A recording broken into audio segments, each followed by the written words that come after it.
మహారాష్ట్ర అంటే ఒకప్పుడు 2018-19లో భారతీయ జనతా పార్టీతో దూరం అయ్యి ఎన్డీఏ నుంచి యువతలకు వచ్చినటువంటి సందర్భంలో ఐఎన్డీఏ కూటమి తరపున ప్రచారం చేశారు చంద్రబాబు నాయుడు వివిధ రాష్ట్రాల్లో. అందులో కర్ణాటక కావచ్చు, లేకపోతే కనుక పశ్చిమ బెంగాల్ కావచ్చు. ఇట్లాంటి సందర్భాలు కాంగ్రెస్ పార్టీ కోట్లేమని రాహుల్ గాంధీని ప్రధానమంత్రి చేయాలి.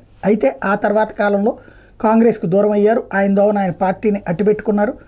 తర్వాత భారతీయ జనతా పార్టీతో జట్టు కట్టారు మొన్నటి ఎన్నికలకు ముందు. ఈ దఫా మహారాష్ట్రలో జరుగుతున్న ఎన్నికల ప్రచారంలో పవన్ కళ్యాణ్ పార్టిసిపేట్ చేస్తున్నారు, చంద్రబాబు పార్టిసిపేట్ చేస్తున్నారు on behalf of Bharatiya Janata party.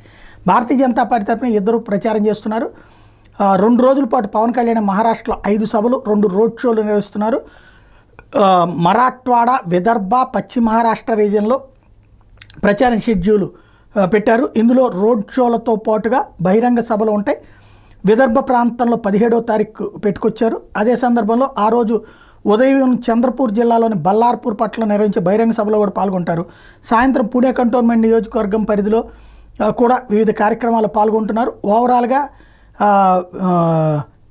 ఏదైతే ఇటు పక్కన Pawan Kalyan tour schedule complete. అదే సందర్భంలో ఢిల్లీకి వేరే కార్యక్రమానికి వెళ్ళినటువంటి ఒక మీడియా కార్యక్రమానికి వెళ్ళినటువంటి చంద్రబాబు ఆ తర్వాతన తను మహారాష్ట్రలో బీజేపీ తరఫున ప్రచారం చేయడం పోతుండటం అన్నటువంటిది మరొక కీలకమైన అంశం.